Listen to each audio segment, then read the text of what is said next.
Hello and welcome to Gareth Jones on Speed. That car you just heard going by was the 007 AMR 1 of Aston Martin. I'm at Le Mans.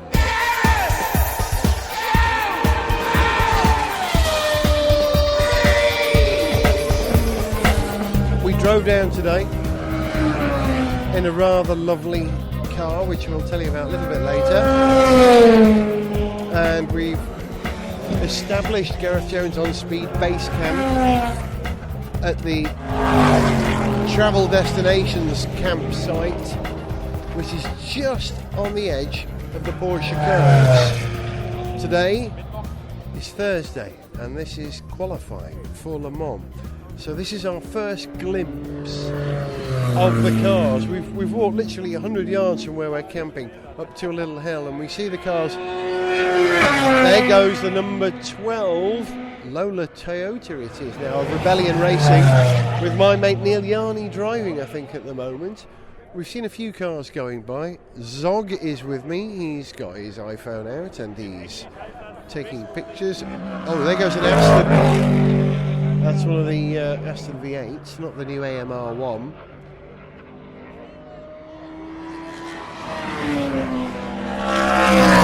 Zog's actually shooting a bit of video on his iPhone. If I can get him to come to the microphone, I don't think he even realises I've started recording.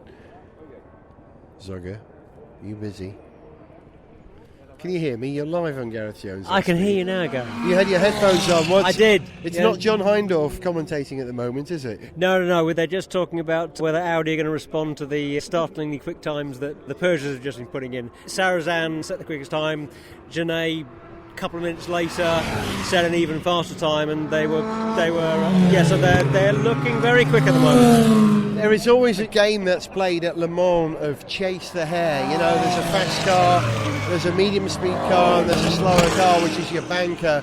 At this stage, we don't know how that's going to play out, do we? Seeing the new cars is exciting, isn't it? Your first glimpse of them on the circuit. What do you think of the Audis? I think the Audis look good.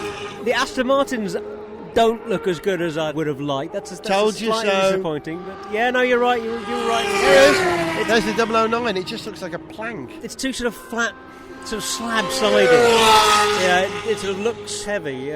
Although it does in a way recall a little bit the old Porsche 908. Yeah. Was that a Can-Am car? No, it was. I know the one you mean. I can visualise it. To be honest, I'm not entirely sure that it was never raced in Can-Am, but I don't believe it was. No, it was raced in European series mostly. You see, that's a wonderful thing about coming to events like this. It triggers parts of your memory you don't have access to normally, and you have to really concentrate. It's a very intense experience being at Le Mans. We hope you'll stick with us as we share it on Gareth Jones on Speed. But for the moment, we're going to concentrate on qualifying. That was Andy Priaulx, was it, perhaps, going by there? The invisible man of motorsport. Did you get the number? We've got a spotter's guide. It was.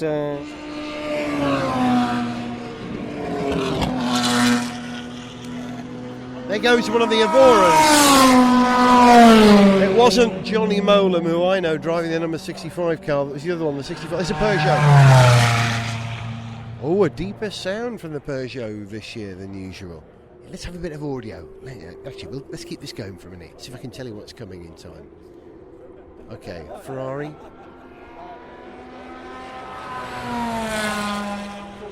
Very quiet. An Audi, followed by a Ferrari, followed by a 911, followed by another one of the Rebellion Racing Toyota Lolas. That'll be a Corvette then. And another Ferrari. Aren't they quiet? They're like they're out for a Sunday drive. They're pacing themselves. So am I. So we're going to concentrate on qualifying, and we'll speak to you presently. This is Gareth Jones on Speed at Le Mans 2011. Gareth Jones on Speed at Le Mans 2011! I just said that. Sorry! It's now Friday at Le Mans, and we've come to an event that I've never been to before, because when you do Le Mans, so much goes on before the race. I've described it as the Glastonbury of motorsport previously. You know, there are events almost everywhere you look. But one of the best known events, so well known I haven't been to it in the 9 years I've been coming to Le Mans, is called the Classic British Welcome, which is a gathering of wonderful British cars who've made the journey to Le Mans from right across the ages. Zog and I are going to shoot some video, which you'll see is a Gareth Jones on Speed video episode, with some of these lovely cars in, but I think for the next few minutes we might tell you about some of the cars that are here. Now, we've turned up in our Jaguar XJL long wheelbase, so we've been allowed to park as part of the display, which is a bit of a surprise, but very nice. We came in a convoy with some journalists from Top Gear website, and we were in a convoy of a Panamera, the V6 Porsche Panamera, and our lovely Jag. So we kind of look nice. We're adding to the ambience of turning up at Le Mans in a good car. Okay, where I'm standing at the moment, let's describe what I'm looking at. Okay, from right to left in front of me is a row of convertibles. It goes like this: MGF, not a TF, an MGF, a Lotus Elise in bright orange, a TVR Chimera in that sort of pearlescent orange, a BMW 8 Series, or is that a 7? No, that's the new Z4, beg your pardon, and another Z4 Coupe, this time parked next to it. Okay, next car, Lotus Elise in electric blue, Renault Alpine A310 in maroon, Jaguar XJS Series 2, French registered, Maserati 3000 GT. Let's have a look at the tail lamps and I'll tell you whether it's the early model or the late model. It's the later model without the boomerang tail lamps. Then our big lovely Jag XJL in the blue that the Jaguar D-Type raced in here at Le Mans, parked next to a tiny little red Triumph Spitfire. And then the list goes on. Mustang 289. Ooh. Sorry about that, I was just trying to receive that one from Zog's point of view. That's his. He likes Mustangs, I've now realised. I bet he points that one out. I'll go and tackle him in a minute. Okay, next to that, another Lotus Elise in gunmetal grey. Parked next to that, a Lotus Elan Plus 2 in bright yellow with a silver hardtop, and that's the car I used to go to college in. A mate used to have one and would give me a lift, and I would go to Wrexham College in the back of an Elan Plus 2. We made it most of the time. Oh, a Porsche 356, is it? This one? The Speedster, I'm no expert. Where's Zog when you need him? 1600 Super is the only thing it says on the back. A De Chauveau in Gulf Racing colours. Oh, that's beautiful. That's beautiful. And you can just hear an Aston, I think. Is that an Aston going off? Go on. There goes the D-Type in front of it. That's amazing. Okay, we've got a row of Porsches, all 911s in all colours. Carreras. These are all the 986 series. I'm not sure, I'll have to check with Zog, you see. And it just goes on, a row and row and row of Porsches. 1, 2, 3, 4, 5, 6, 7, 8, 9, 10 Porsches in a row, and one of those is the Panamera. Now, this is only one tiny quarter of this incredible area. This is just 2 of the rows. I'm going to go and look at some of the others and pick out the highlights with Zog, if I can find him. What's he doing? Someone's looking at some video that they're shooting of the rear tyre of our car. Either that or they're using the enormous 20-inch wheels as a sunshade so they can see the video on their iPhone. I think that's what's happening. Right, where is Zog?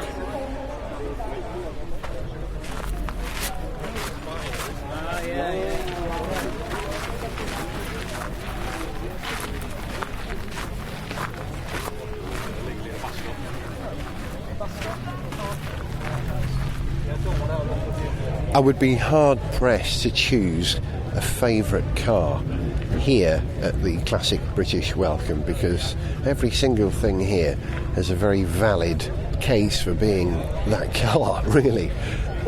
I do like seeing Alpine V6s, you know, the A310 I think it was called. They're always very dramatic, and there's a few of those here. But I have to say, the Aston Martin Zagato that just drove in did rather get my attention in that sort of leafy metallic green that it should be. It was the Zagato version of the DB7, is that what it was? But that is... actually, looking at the compound curves of the rear wing over the rear tyres, just as soon as the people walking away from it who arrived here and it do walk away, I may have to go over and just caress it with my hand slightly. And also that famous double bubble on the roof. I just want to run my hands over it and say, you're very, very lovely, you really are. In fact, I am going to do that. I am. Hang on, here we go.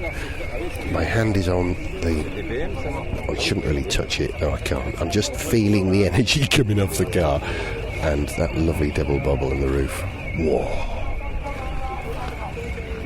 Sorry about that. I may have to go and sit down in a darkened room for a minute. Gareth Jones on speed of a classic British welcome. Lovely. Found him. Standing next to... Hang on. He'll tell you what it is. So, before you do that shot, have you seen this? The Mustang? Yeah. The 350? Yeah. Isn't it nice? I've only really discovered... Actually, on this... nice is not the right word. Sorry, that's not a word that does justice to a magnificent bit of classic American iron like this. Iron is the word. I've only discovered on this trip, and I was just describing when I was recording a minute ago, what a Mustangophile you are. You really love the Mustang. At the same time that I tend to, I suppose, have a fondness for sort of slightly serious, restrained European automobiles, I do like a good American muscle car. Talking of which, that's the sound of an SL55 AMG. But Zog, look at this just arriving now. Ooh. Well, what movie have you seen that car in that colour? I don't think I have, actually. Yes, you have. Have I? It famously travels on two wheels.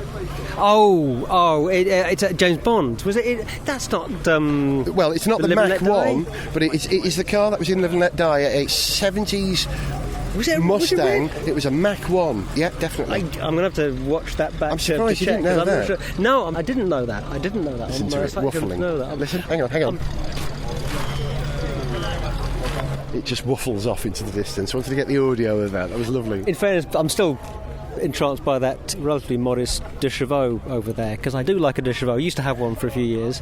In Gulf colours. And, well, yeah, it's in Gulf colours, but it's a racing de Chevaux, which is going to be entered in a European 24-hour race for de Chevaux. I think we should explain. It's not going to be very competitive this weekend. Wouldn't be very competitive this weekend. But I quite fancy a spot of de Chevaux racing at some point. I think we should get that together. We'll talk about that. Look, we've been inspired. Now. Listen, what's the name of this town? You say Saint-Saturnin. I think is how you would pronounce it. Because it's, if you were pronouncing it completely without any French accent, it's spelt Saint Saturnin, but that would be Saint-Saturnin. I think this is called the Classic British Welcome. What would that be in French? Classic British Welcome. The Bienvenue de Grande-Bretagne Classique, I guess. There you go. Or as they call it, the Classic British Welcome. Because it's like we were saying Symphonie Fantastique, isn't it? Yeah, you wouldn't call it Berlioz's Fantastic Symphony, as opposed to his slightly rubbish one, which he wrote the week before. But if you want to see a fantastic symphony of beautiful classic cars, come on down to Saint-Saturnin on the Friday before the race, if you're ever at Le Mans. I've just seen on the front corner of that 944 over there, along with the other stickers, and it's using a slightly cheeky rip-off of the logo. We was pointing this out to Richard, a Top Beer sticker. Top Beer, exactly as written in the style of Top Gear. Beautiful. Right, I'm going to get lost in cars. You too? Oh, yeah. Gareth Jones on speed! Get lost in cars!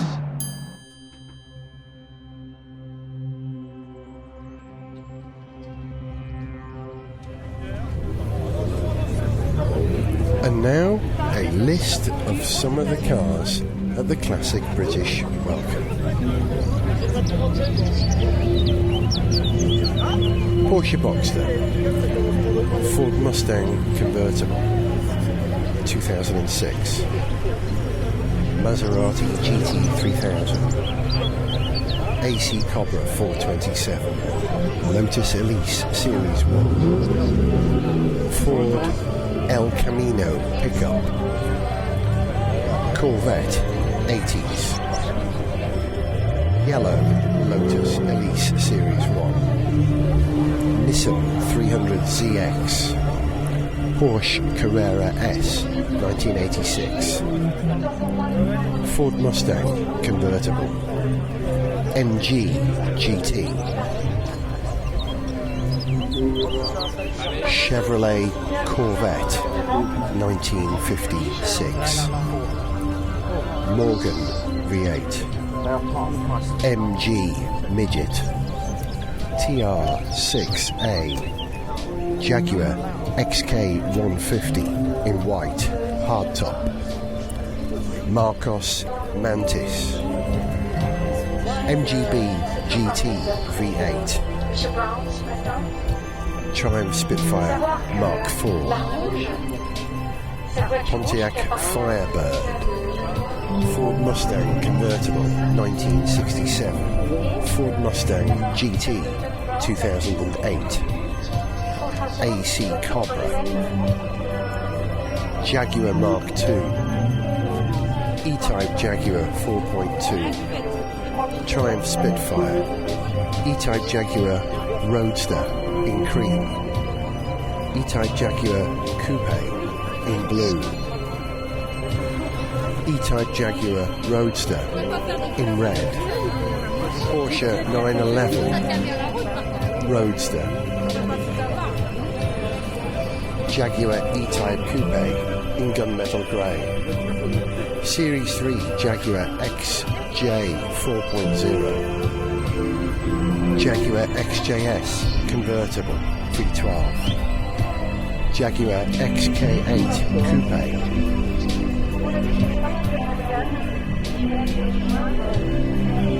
Lotus Exige in blue. Porsche 944 in silver. Porsche 911 Carrera S in red. 15 Morgan V8s, all French registered. Not even sure what that is, but my God, it's fantastic. Jaguar Mark II in red. Bentley 3 litre. Jaguar XK150 convertible in powder blue. Lotus Exige in red. Ooh. Jaguar E-Type Coupe in green. Jaguar E-Type Coupe in British Racing green. The cars at the classic British welcome, and that is about the 10th of them.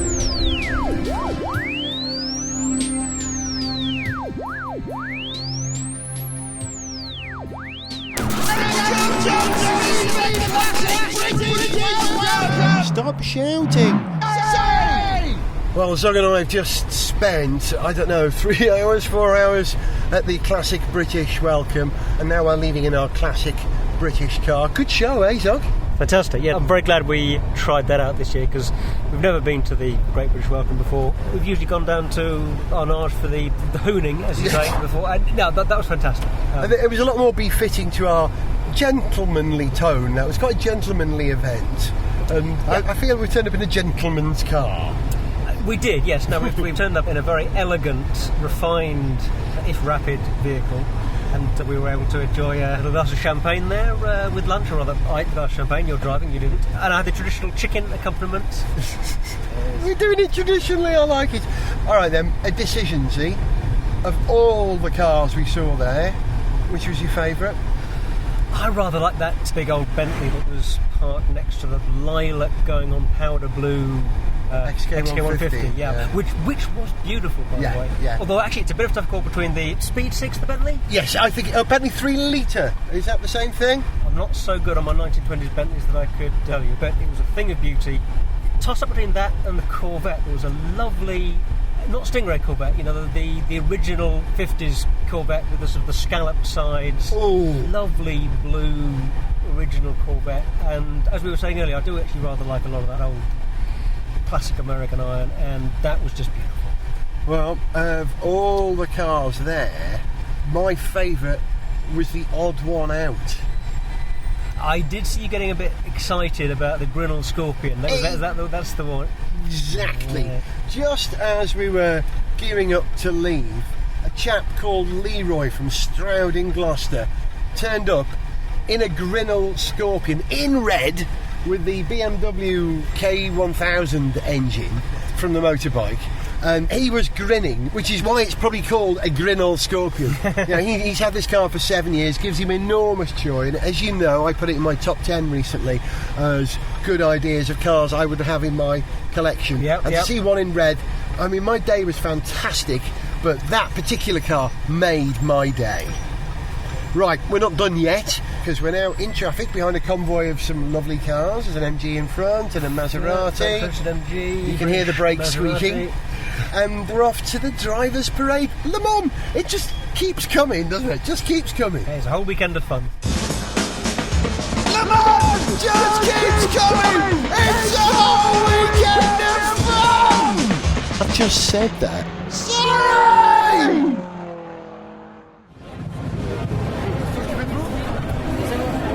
The band that just passed, playing that tune, were all wearing berets, which can mean one of a number of things, but most likely that we are at the Grand Parade de Pilotes, the Grand Drivers Parade, which takes place right in the middle of town. So we've come into Le Mans to enjoy the party atmosphere.